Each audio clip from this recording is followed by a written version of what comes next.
où on en a le plus besoin. La deuxième nouvelle dont je veux vous faire part ce matin est en lien avec l'armée. On a reçu une demande du gouvernement du Québec pour une intervention des forces armées pour prêter main forte aux communautés nordiques et isolées. Comme je l'ai dit plus tôt cette semaine, nos membres sont toujours prêts à aider les communautés à lutter contre la COVID-19. Je peux donc confirmer que les forces armées seront là pour les Québécois comme pour tous les Canadiens. Depuis quelques semaines, la COVID-19 chamboule les vies. On fait l'école à la maison, on réduit nos déplacements, on reste chez nous le plus possible. On vit tous les conséquences de la pandémie, mais certaines familles traversent des moments encore plus difficiles et plus incertains. Si vous avez perdu votre job, si vous ne recevez plus votre chèque de paye, vous vous demandez non seulement comment vous allez payer vos factures à la fin du mois, mais l'épicerie le lendemain. Across the country, there are food banks that can help. But like most organizations, food banks are facing new challenges because of this pandemic. With everyone staying home, they have fewer volunteers. And a difficult economic climate means that they're receiving fewer donations that they normally would, while demand rises. The staff at the Neighbour to Neighbour Food Bank in Hamilton told us they're getting more and more calls. And it's overwhelming for the volunteers who are spread really thin and working overtime to help their community. The work being done by food banks and their volunteers is essential, so there's no question that they need more support during this crisis. If you have the time and ability to help, reach out to your local food bank and ask them how you can help them. At the same time, I'm announcing that the government will provide $100 million to meet the urgent food needs of vulnerable Canadians, including those living in Indigenous and Northern communities.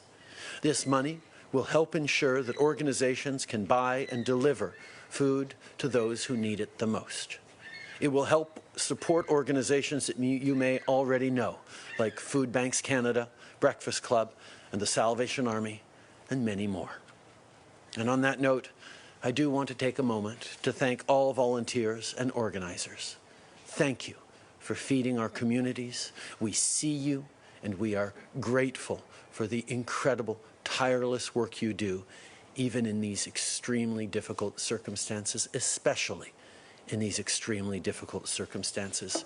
You are doing essential work for our most vulnerable. You are showing what it is to be Canadian, to be there for each other in times of difficulty. Aujourd'hui, j'annonce que le gouvernement investit 100 millions de dollars pour répondre aux besoins alimentaires urgents des gens les plus vulnérables, y compris ceux qui vivent dans les communautés autochtones et nordiques.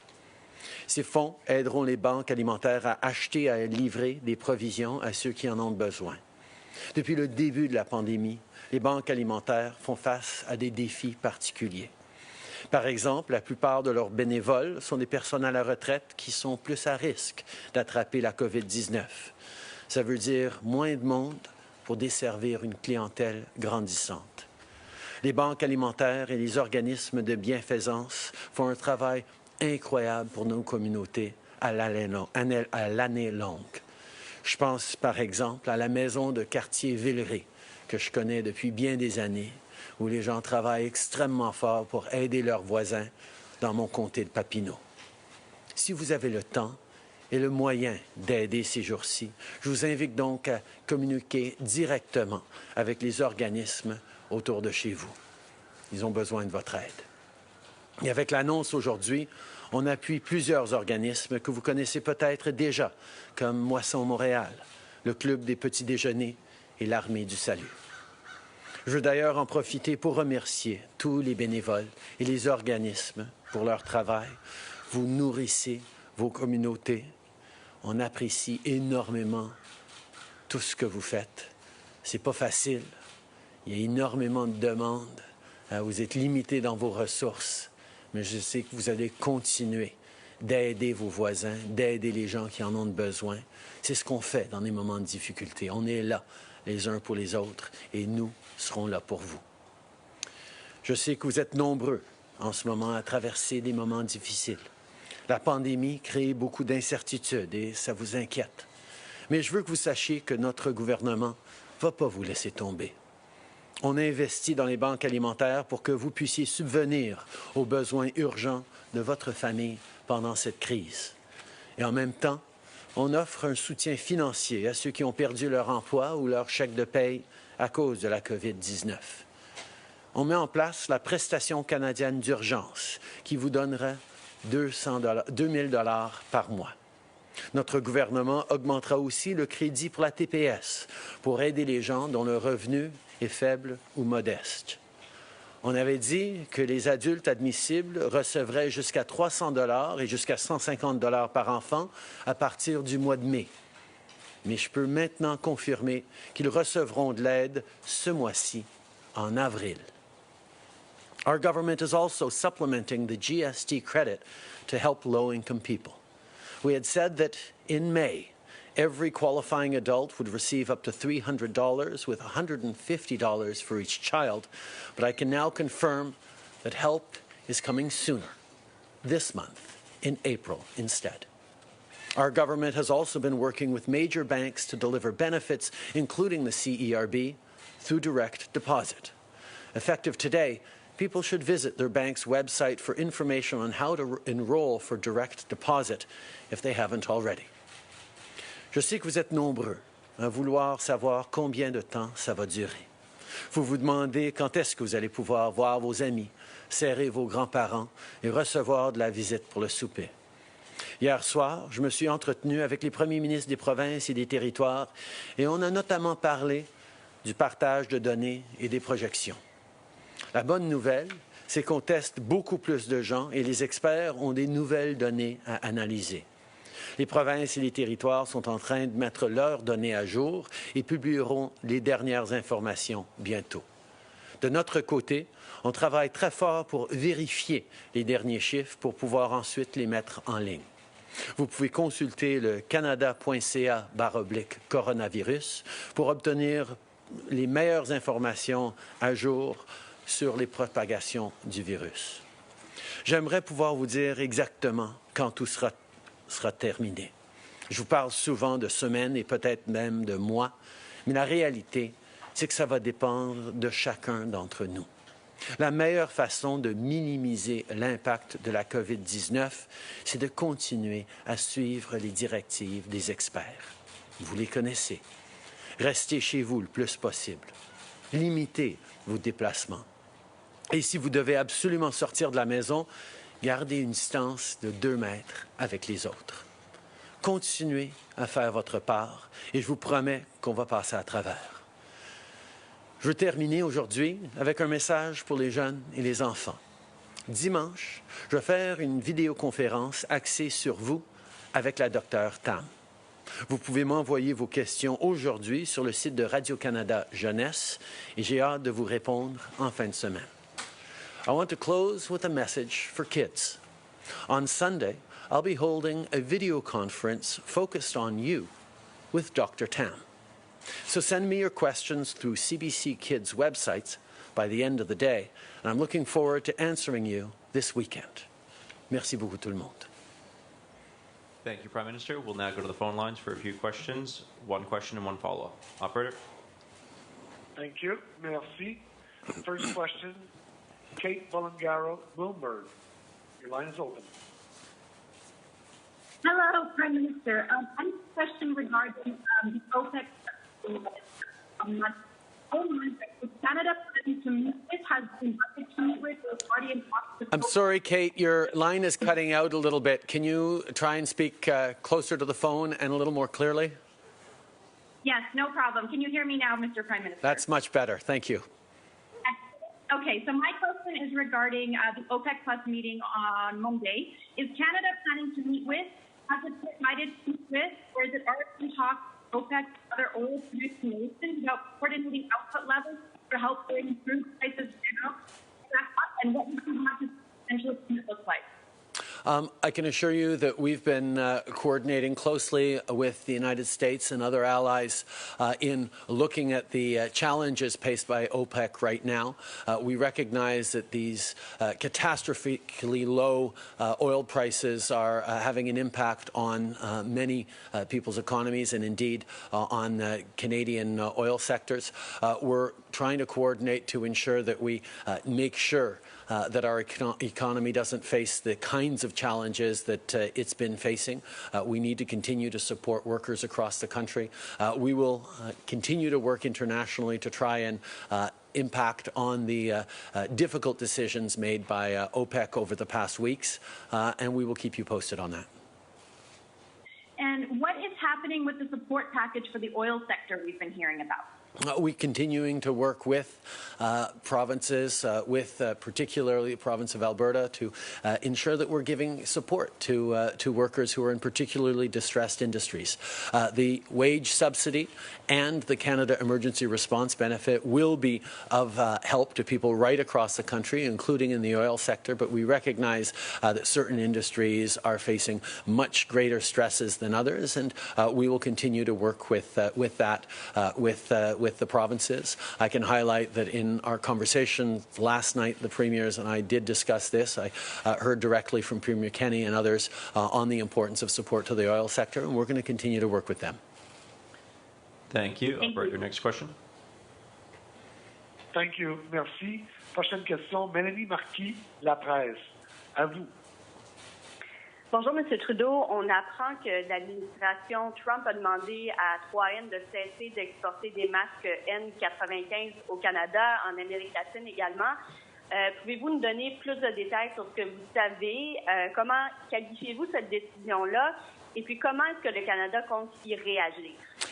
On est en train de travailler très étroitement avec les États-Unis pour qu'ils comprennent ce que nous, on sait très bien déjà, c'est que les échanges entre le Canada et les États-Unis vont dans les deux sens, particulièrement pour les biens essentiels et pour le personnel médical.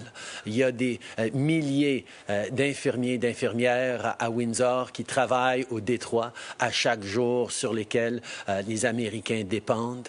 Il y a des produits médicaux et essentiels qui vont dans les deux sens à travers notre frontière et ce serait une erreur pour nos deux pays de limiter l'accès de l'un et l'autre à des produits et du personnel nécessaire de l'autre côté de la frontière. C'est ce qu'on est en train de souligner et on va continuer de travailler pour s'assurer que ce dont on a besoin va arriver. Okay. We've been working very closely with the Americans to highlight what Canadians know very, very well, that the level of integration between our economies goes both ways across the border, that we are receiving essential supplies from the United States, but the United States also receives essential supplies and products and indeed healthcare professionals from Canada every single day. I think of the thousands of nurses, for example, who cross the bridge in Windsor to work in the Detroit medical system every single day. These are things that Americans rely on, and it would be a mistake to create blockages or reduce the amount of back and forth trade of essential goods and services, including medical goods, across our border. That is the point we're making very clearly to the American administration right now. And a follow-up, Melanie? Hier, M. Trudeau, vous deviez faire le suivi avec Washington concernant le détournement de matériel médical, des masques qui sont achetés sur le tarmac. Qu'est-ce que vous leur avez dit? Qu'avez-vous appris?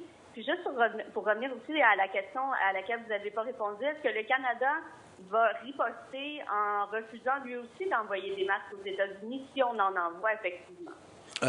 Nous allons toujours chercher à continuer le commerce ouvert et essentiel avec les États-Unis. On dépend tous les deux du commerce et des échanges de biens et de services essentiels de chaque côté de la frontière et nous allons travailler pour s'assurer que ça continue à être possible et être encouragé dans ces moments de difficulté.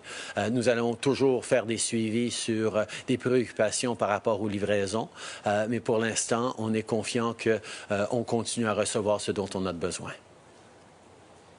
Thank you. Next question, operator. Thank you. Merci. Next question, Tonda McCharles, Toronto Star. Line open.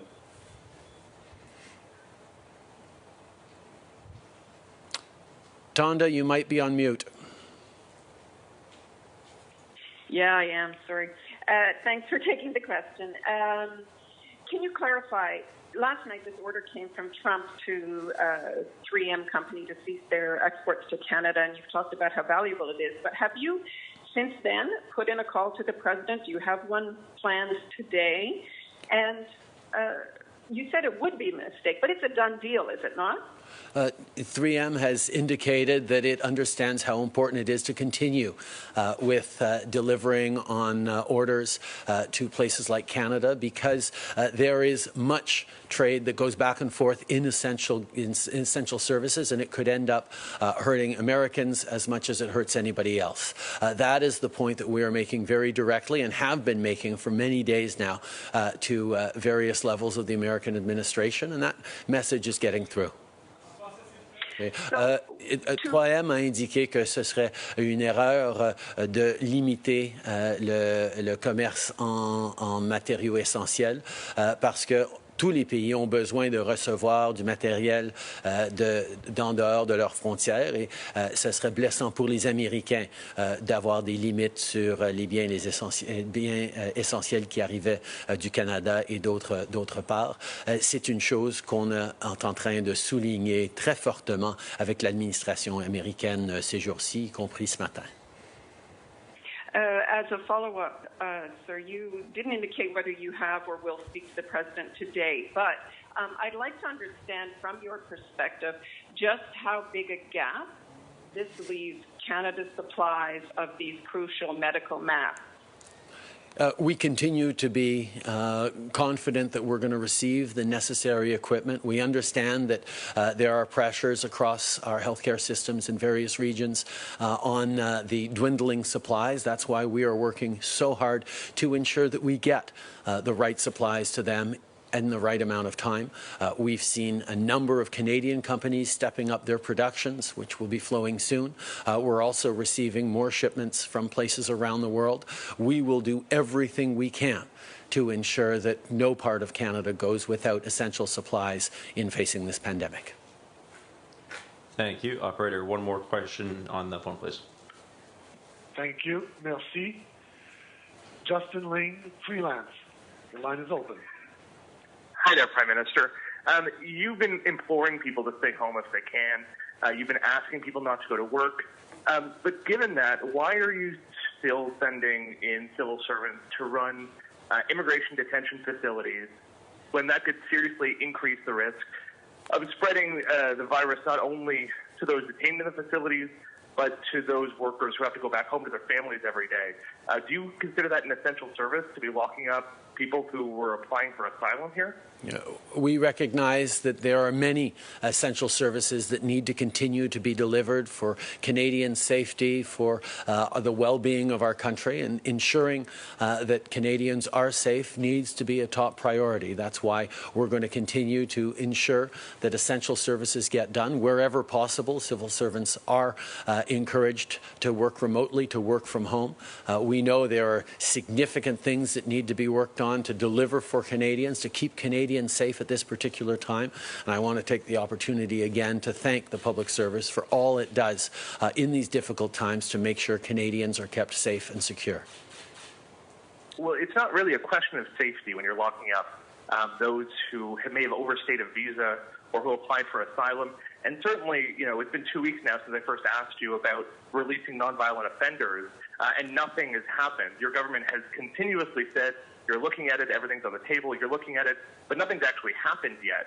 Why are you dragging your feet, and why has action not been taken yet? I can actually inform you that action has been taken. We've been working closely with Corrections Canada and detention facilities of all types to reduce the vulnerability to the spread of COVID-19, to ensure that measures are in place to keep Canadians safe. We continue to look at other measures that can be taken, and we will take those measures in due course.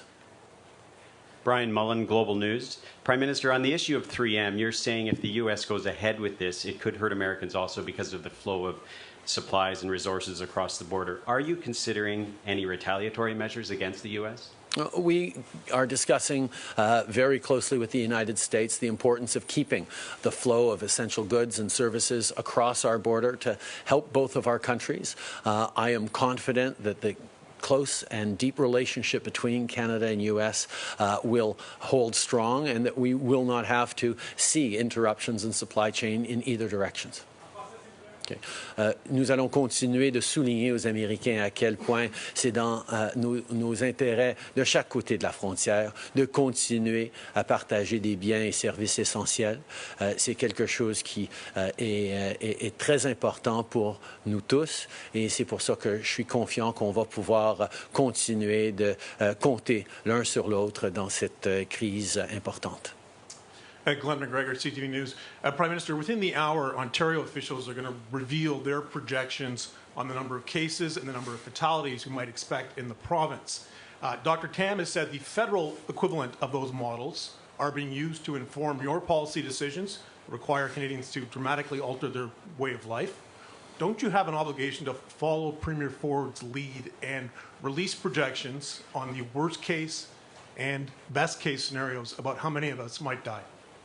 We have been releasing information every single day on data received from the provinces, updating it regularly on websites so Canadians can see the latest numbers and look at various models that use those numbers to make various projections. At the same time, we need to make sure that the projections that we will be releasing are based on the most accurate, the deepest, the most properly collated information out there. We are working with the provinces to be able to build a robust model to give the projections that people want to see. People are wondering how much longer is this going to last, how many Canadians are going to be severely affected. These are things that we will be sharing with Canadians, but we need to make sure we have a better grasp on the accuracy of the data before we put projections out there. Okay. Nous reconnaissons que les Canadiens veulent savoir combien de temps ça va prendre, qu'on va devoir continuer cet isolement, combien de Canadiens vont être affectés, combien il y aura de décès.